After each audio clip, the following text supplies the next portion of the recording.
Hola, es el año de 1813. Ya han pasado 6 años desde aquel momento cuando Napoleón Bonaparte se coronó a sí mismo emperador de Francia. Y para 1813, él ya se hallaba en un enorme aprieto. En el sector occidental, desde 1807, ya se hallaba peleando contra los ejércitos de España, Portugal y Gran Bretaña, en la interminable guerra de la península. Y aquellos enemigos ya estaban avanzando hacia la frontera sur de Francia.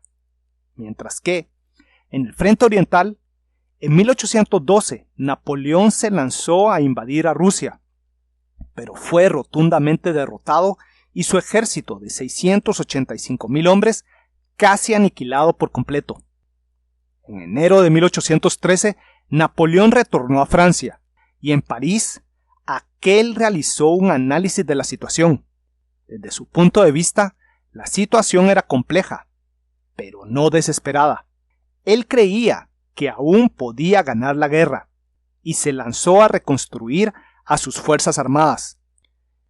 Y mientras Napoleón echó manos a la obra, para enero de 1813, los rusos ya habían entrado al Ducado de Polonia. Y 3 meses más tarde, el 13 de marzo de 1813, el rey Frederick William de Prusia le declaraba la guerra a Francia. Y en el tratado firmado por aquellos, los rusos prometieron enviar a la lucha a 150,000 hombres y los prusianos a 80,000. Un nutrido ejército ruso-prusiano se dirigía hacia Francia. Pero en 4 meses, para abril de 1813, Napoleón había obrado el milagro. Él había reunido, equipado y entrenado a 500,000 hombres nuevos, además de los 270,000 que ya tenía en España, y además de algunas decenas de miles que ya se hallaban como guarniciones en los estados germanos. Y de toda esa tropa, él tenía a 220,000 hombres y 457 cañones en sus ejércitos de campo. Y el 1 de mayo, Napoleón se puso en marcha hacia Leipzig con 145,000 hombres y 372 cañones. Su plan, avanzar hacia Dresden, porque en esa dirección esperaba hallar al ejército enemigo, y si sus enemigos no le enfrentaban, entonces marcharía hacia Berlín para tomar a la ciudad por asalto, y así tal vez sacaría a Prusia de la guerra. Mientras tanto, la situación de sus enemigos era la siguiente. Un ejército de 30,000 prusianos estaba protegiendo a Berlín, mientras que el ejército principal de los aliados, bajo el mando del general ruso Wittgenstein, con 88,000 hombres y 552 cañones, se hallaba precisamente al sureste de Leipzig, más cerca de lo esperado. Y la caballería aliada se halló trabajando y reportó el 1 de mayo que los franceses estaban desperdigados en varias columnas de marcha. Entonces, Wittgenstein se lanzó al ataque y el 2 de mayo cayó sobre un cuerpo de ejército francés, causándole una enorme cantidad de bajas. Pero Napoleón reaccionó con su usual energía. Su ejército se lanzó a la lucha, y para el final del día los aliados tuvieron que retroceder. Ese día los franceses perdieron a 18,000 hombres, mientras que los aliados perdieron a 11,500. Y es más, el ejército aliado retrocedió en buen orden.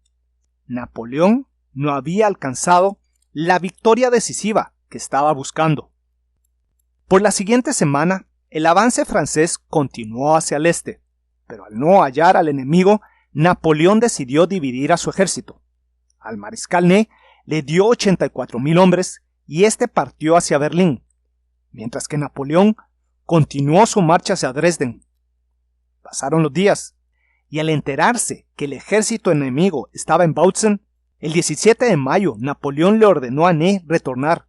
Así, el día 20 de mayo, Napoleón se lanzó a la lucha, y logró mantener a los aliados fijos en su posición, y al día siguiente, 21 de mayo, Ney cayó sobre el flanco norte del ejército enemigo, pero pese a la sorpresa inicial, los aliados lograron retroceder. Las bajas fueron elevadas, 20,000 hombres para cada bando, pero como los aliados nuevamente lograron retirarse, Napoleón, por segunda vez, no había logrado la victoria decisiva que estaba buscando. Para este momento, ambos bandos ya habían sufrido cuantiosas pérdidas. Entonces, diplomáticos austríacos intervinieron y propusieron un cese al fuego, que fue aceptado por todos, y el cese al fuego comenzó el día 1 de junio. La intención oficial era ver si se lograba alcanzar un tratado de paz. Pero mientras aquellas negociaciones se llevaban a cabo, todos se lanzaron a recibir tropa. En su caso, Napoleón reunió a más caballería, y cuando el cese al fuego finalizó, el día 12 de agosto, él ya tenía en la zona a 442,000 hombres, incluyendo a 40,000 jinetes. Y también los rusos y los prusianos trajeron a más tropa a la zona. Pero eso no es todo. El 12 de agosto, Austria le declaraba la guerra a Francia, guerra a la que ya se había unido Suecia. Se había alzado la sexta coalición contra Napoleón, y en total, en la zona los aliados ya tenían a 776,000 hombres, con 521,000 en 4 grandes ejércitos de campo. Y estos eran el ejército de Bohemia, bajo el mando del general Schwarzenberg, el ejército de Silesia, bajo Blücher, el ejército del norte, bajo Bernadotte, y el ejército de Polonia, bajo Benningsen. Las fuerzas aliadas eran enormes, pero Napoleón confiaba que podía derrotar a cada ejército enemigo por separado. Entonces, cuando se reanudó la lucha, decidió efectuar una finta y envió al mariscal Oudinot con 60,000 hombres hacia Berlín, mientras Napoleón permanecería en Dresden con 180,000. Él quería atraer al ejército de Silesia, el de Blücher, hacia el norte para destruirlo. Y el 17 de agosto Blücher se puso en marcha. Napoleón salió de Dresden para interceptarle, pero el 21 de agosto Blücher se enteró que Napoleón estaba cerca y retrocedió. Pero no hemos de creer que el general prusiano actuó con temor. En lugar de ello, su retirada fue parte de la nueva estrategia de los aliados. El 19 de julio, mientras aquellos negociaban el ingreso de todos a la guerra, los aliados acordaron que ninguno de sus ejércitos de campo pelearía en solitario contra Napoleón. Cualquier ejército que hallara al emperador tenía que retroceder, e inicialmente solo se pelearía contra los ejércitos franceses donde no estuviera Napoleón, y solo se lanzarían contra el emperador cuando los 4 grandes ejércitos aliados se pudieran apoyar unos a los otros. Solo con una fuerza abrumadora se lanzarían a la lucha contra aquel peligroso enemigo. Así, para el 22 de agosto, mientras Napoleón se hallaba tras la pista de Blücher, Napoleón recibió noticias que Dresden estaba bajo amenaza del enorme ejército de Schwarzenberg. Entonces partió hacia esa ciudad, dejando atrás al comandante MacDonald con un nutrido destacamento para mantener a Blücher a raya. Y mientras todo eso sucedía, en el norte, el 23 de agosto, Oudinot fue derrotado en la batalla de Gross-Viren. Al sur, Schwarzenberg lanzó a su ejército contra Dresden, pero Napoleón arribó en el momento justo, y a partir de ese momento acontecieron 2 días de intensos combates, donde se enfrentaron 215,000 soldados aliados contra 135,000 franceses. Los aliados fueron rechazados y sufrieron cuantiosas bajas, pero gracias a su superioridad numérica, ellos lograron retroceder en buen orden. Nuevamente, no había logrado su victoria decisiva. Tras esa batalla, Napoleón permaneció en Dresden por varios días, porque había caído enfermo, y estando allí, primero el 28 de agosto, recibió noticias que MacDonald había sido derrotado en el Katzbach, mientras que al sur, él había dejado que sus generales siguieran a Schwarzenberg, pero en Kulm, el 29 de agosto, un cuerpo de ejército francés fue sorprendido y derrotado. Las derrotas francesas se estaban acumulando, pero ya repuesto, Napoleón envió a Ney al norte para sustituir a Oudinot y reanudar el avance hacia Berlín, mientras que el mismo Napoleón partió a reforzar a MacDonald. Pero cuando Blücher supo que Napoleón estaba cerca, el general prusiano nuevamente retrocedió. Luego, el 5 de septiembre, el ejército de Schwarzenberg nuevamente avanzó hacia Dresden, pero esta vez cuando el general austríaco supo que Napoleón había retornado, retrocedió. Napoleón arribó el día 8 a Dresden, y allí recibió la noticia que el 6 de septiembre Ney había sido derrotado en la batalla de Dennewitz. Y con esa derrota, Bavaria primero se declaró neutral, y luego, el 8 de octubre, le declaró la guerra a Francia. Napoleón, más que antes, necesitaba una victoria decisiva urgentemente. Y mientras todo eso estaba sucediendo, Blücher marchó hacia el norte para unirse a Bernadotte, y primero Bernadotte cruzó el río Elba en Wittenberg, y luego Blücher cruzó ese mismo río en Wartenberg.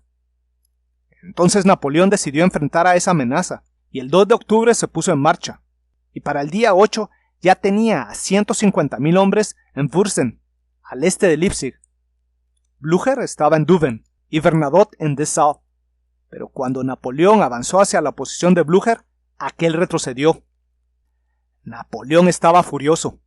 Estaban jugando con él un amargo juego, y no podía marchar indefinidamente hacia el norte tras sus enemigos, porque ahora Schwarzenberg había abandonado la idea de atacar a Dresden y se hallaba marchando hacia Leipzig, y esa ciudad era el principal centro de aprovisionamiento francés. Hasta este momento, Napoleón siempre había estado en la ofensiva, pero entonces, el 12 de octubre, decidió abandonar la persecución de sus enemigos y permanecer allí donde se hallaba, al norte de Leipzig. Ahora su postura sería defensiva y esperaría que sus enemigos cerraran la distancia y se lanzaría contra el primero que se acercara. Napoleón tenía directamente consigo a 150.000 hombres, y con la restante tropa que se hallaba en la zona, los franceses y sus aliados tenían a 225.000 hombres y 700 piezas de artillería. Mientras tanto, 4 ejércitos aliados se hallaban convergiendo sobre Leipzig, y en todos esos ejércitos los aliados tenían a cerca de 380.000 hombres, con 1.500 piezas de artillería. Sencillamente, la batalla de Leipzig, que comenzaría el 16 de octubre de 1813, fue la batalla más grande de las guerras napoleónicas, y estaba destinada a ser la batalla más grande en Europa hasta el arribo de la Primera Guerra Mundial. Bueno, hemos llegado al final de este video, y en el próximo veremos el desenlace de la batalla de Leipzig y cómo Napoleón fue derrotado. Y espero que este video les haya gustado. Y si les gustó, estoy más que seguro que les van a gustar el contenido y la narración de mis libros que tengo a la venta con la editorial Almuzara y con Amazon.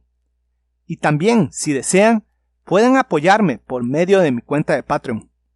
Y siempre le agradezco mucho a mis Patreons por su apoyo. Atentamente, Víctor Aguilar Chan.